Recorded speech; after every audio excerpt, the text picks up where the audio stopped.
आज के वीडियो में हम विद्युत विभव हम धारिता पढ़ते हैं। इसके पहले और पढ़ चुके हैं। विद्युत विभव एवं धारिता में हमको पढ़ना है आवेशों का पुनर्वितरण। क्या पढ़ना है? आवेशों का पुनर्वितरण।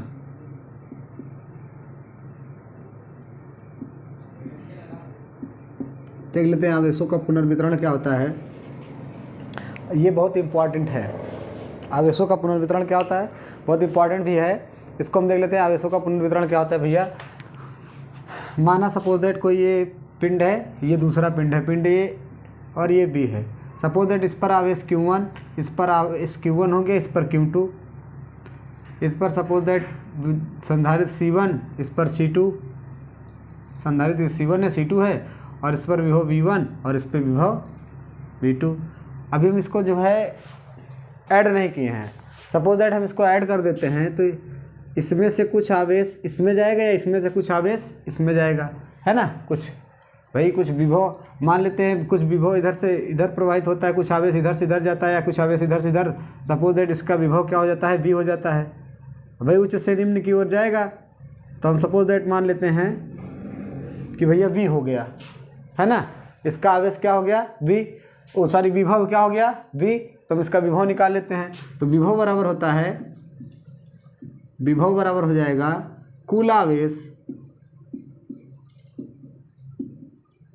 बटा कुल संधारित्र हो जाएगा, कुल संधारित्र। तो विभव भी हो गया कुल आवेश Q1 प्लस Q2। देखो इस पर Q1 आवेश है, उस पर Q2, और कुल संधारित्र का मतलब C1 हो गया ये, और ये C2 जोड़ लेते हैं, कुल का मतलब जोड़ लेते हैं। चूँकि Q बराबर होता है CV, इसलिए Q1 बराबर C1V तथा Q2 बराबर C2V। यही मान इसमें भर देते हैं हम। B बराबर C1V प्लस C2V अपान C1 प्लस C2। ये क्या हो गया, विभव की गणना हो गई, है ना। ये देख लेते हैं। ये ना V बराबर Q1 प्लस Q2, तो Q1 का मान ये C1V यहाँ पे रख दिए हैं, और Q2 का मान यहाँ पे रख दिए हैं, और ये हो गया क्या, C1 प्लस C2। तो ये हो गया। अब हम देख लेते हैं A पर आवेश। A पर कितना आवेश है, A पर आवेश देख लेते हैं। तो ये तो हो गया विभव।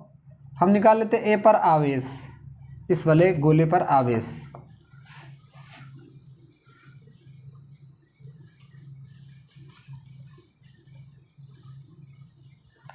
A पर आवेश देख लेते हैं। A पर आवेश, A पर आवेश क्या हो जाएगा, Q1 बराबर C1V। काहे C1V हो जाएगा, अभी तक तो V1 था, अब जब इसको ऐड कर दिया तो इस पर भी आवेश क्या हो गया, V हो गया। इसलिए क्या हो गया, Q1 बराबर C1V। और चूंकि अभी V का मान हमने निकाला था आपको, Q1 बराबर C1, और इसका मान अभी हमने निकाला था C1V1 प्लस C2V2 अपान C1 प्लस C2। ये भी V का मान निकाले थे। तो ये हो गया A पर आवेश। अब B पर आवेश की गणना कर लेते हैं। B पर आवेश, तो B पर आवेश देख लेते हैं। Q2 बराबर C2V, तो Q2 बराबर हो जाएगा C2, और V का मान यही। भाई इस पर भी तो V ही आवेश रहेगा, विभव रहेगा, विभव इस पर भी तो V ही रहेगा। तो हो जाएगा C1V1 और प्लस C2V2 अपान C1 प्लस C2। ये हो गया। तो ये हो गया B पर आवेश, और ये हो गया A पर आवेश। तो A पर आवेश क्या हो गया, C1V। V का मान हम ऑलरेडी जानते हैं, C1V1 प्लस C2V2 अपान C1 प्लस C2। ये V का मान इसी में भर दिए, B पर आवेश। तो V का आवेश निकाल लिए हैं हम। अब हम देख लेते हैं इसकी ऊर्जा। इस पर ऊर्जा कितना होती है, ऊर्जा कितना है, या ऊर्जा हानि देख लेते हैं, है ना। ऊर्जा हानि देख लेते हैं। ऊर्जा हानि,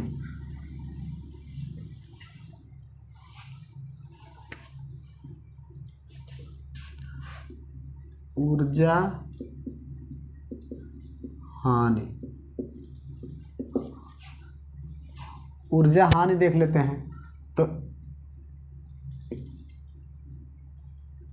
ए पर ऊर्जा, ए की ऊर्जा, ए की ऊर्जा, ए की ऊर्जा वो भी क्या, जोड़ने से पूर्व, पहले की, पूर्व की, मतलब विभव को जोड़ने के, दोनों पिंडों को जोड़ने के पहले, मतलब पूर्व, जोड़ने के पूर्व, जोड़ने के पूर्व, जोड़ने के पूर्व क्या हो जाएगी ऊर्जा देख लेते हैं हम, है ना। तो ये हो जाएगा ए पर ऊर्जा क्या हो जाएगी 1/2 C1 V1 का स्क्वायर, और बी पर ऊर्जा 1/2 C2 V2 का स्क्वायर। तो कुल ऊर्जा मान लेते हैं हमको U1 बराबर, दोनों जोड़ लेते हैं 1/2 C1 V1 का स्क्वायर प्लस 1/2 C2 V2 का स्क्वायर। अब जोड़ने के बाद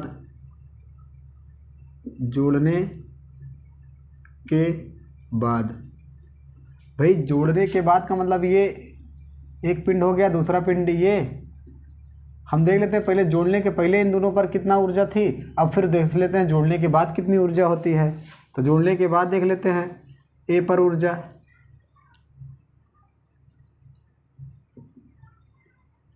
1/2 C1 V का स्क्वायर, अब यहाँ हो जाएगा, और V का स्क्वायर हो गया, और ये हो जाएगा B पर ऊर्जा 1/2 C2 V का स्क्वायर, ये भी V का स्क्वायर हो गया। तो कुल ऊर्जा निकाल लेते हैं इसकी, U2 बराबर 1/2 C1 V square plus 1/2 C2 V square हो गया। अब इन दोनों में देखो कॉमन क्या है, 1/2 V स्क्वायर और ये C1 प्लस C2। अब ऊर्जा हानि का क्या मतलब हो गया भाई, पहले इसका मतलब ज़्यादा ऊर्जा थी, अब कम हुआ है, तभी तो हानि हुई है भाई। पहले ज़्यादा था, अब कम हुआ है, इसीलिए ऊर्जा हानि हुई है। तो ऊर्जा हानि देख लेते हैं, U बराबर या डेल्टा U बराबर U1 माइनस U2। तो इसको रख लेते हैं यहीं पे। U1 का मान कितना है, ये 1/2 C1 V1 का स्क्वायर प्लस 1/2 C2 V2 का स्क्वायर, और ये घटा लेते हैं इसको, माइनस 1/2 V स्क्वायर, और हो जाएगा C1 प्लस C2 का स्क्वायर, C1 प्लस C2 का होल स्क्वायर, यहाँ से C1 प्लस C2 का होल स्क्वायर 1/b। अभी सब में देख लेते हैं कितना कॉमन है, डेल्टा U बराबर, इसको कॉमन लेते हैं तो 1/2, और हो जाएगा ये पूरे में 1/2 कॉमन है, C1 V1 का स्क्वायर प्लस C2 V2 का square minus V square C1 plus C2 का होल स्क्वायर, ये हो गया। अब इसको अगर हम सॉल्व करते हैं तो ये आ जाएगा डेल U बराबर C1 प्लस C2 अपान 2 C1, ये हो जाएगा C1 C2 अपान 2 C1 प्लस C2, और हो जाएगा V2 माइनस V1 का होल स्क्वायर, इतना जूल। तो ये हो गया आपका डेल्टा U बराबर C1 प्लस C2। इसको जब सॉल्व करते हैं हम तो ये आता है, यहाँ V का मान रखा जाएगा, तो ये पूरा आ गया। तुमने कहा जोड़ने के पूर्व कितनी ऊर्जा थी 1/2 C1 V1 का स्क्वायर, और जोड़ने के फिर ए पर ऊर्जा, फिर वी पर देख लेते हैं, कुल ऊर्जा निकाल लिए, जोड़ने के बाद ऊर्जा देख लेते हैं, जोड़ने के बाद ये ऊर्जा हो गई। और फिर हम देख लेते हैं ऊर्जा कुल निकाल लेते हैं कितना हानि हुई है। भाई पहले ज़्यादा रहा होगा तभी तो कम हुआ है, तभी तो हानि हुई है। तो ये हो गया आपका ऊर्जा हानि। तो ये सबसे ज़्यादा इम्पोर्टेंट था। अब हम थोड़ा सा देख लेते हैं परावैद्युत पदार्थ क्या होते हैं। परावैद्युत पदार्थ, परावैद्युत पदार्थ देख लेते हैं।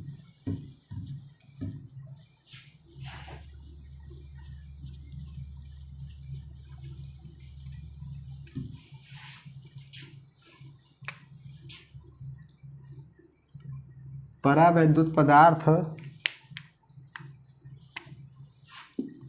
परावैद्युत पदार्थ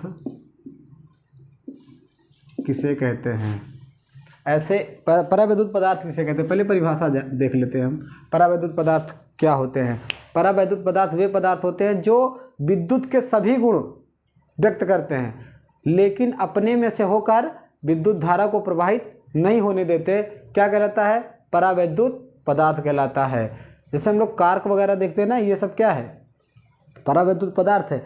इनमें से होकर जो है विद्युत धारा प्रवाहित नहीं होती बल्कि विद्युत के सारे गुण ये व्यक्त करते हैं, विद्युत के सारे गुण व्यक्त करते हैं। लेकिन क्या होता है परावैद्युत पदार्थ?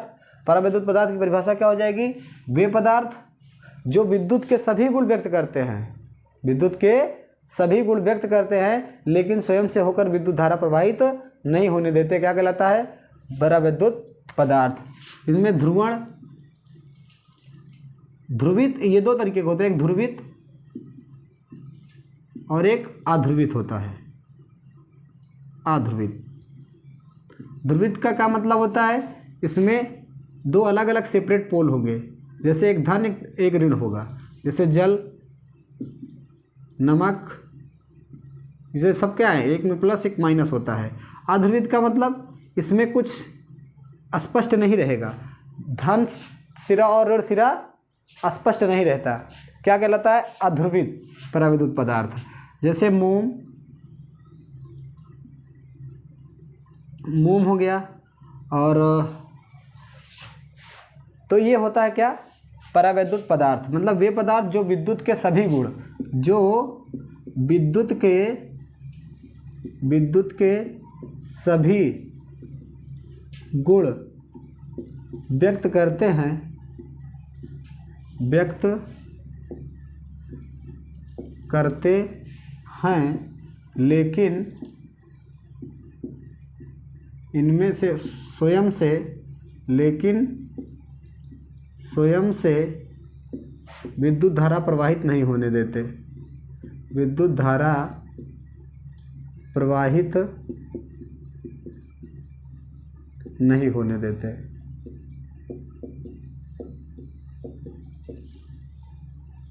तो क्या कहलाते हैं? परावैद्युत पदार्थ। हमने कहा परावैद्युत पदार्थ दो प्रकार के होते हैं, ध्रुवित और अध्रुवित। ध्रुवित में इनमें क्या होगा? धन सिरा और ऋण सिरा अलग अलग होगा, ध्रुवित कहलाएंगे। जैसे जल, नमक। अध्रुवित मोम और भ्रक। इसमें क्या होता है? इसमें जो है ध्रुव जो है सेपरेट नहीं होते, अलग अलग नहीं होते। मतलब धन और ऋण आप बता ही नहीं सकते धन कहाँ है ऋण कहाँ है।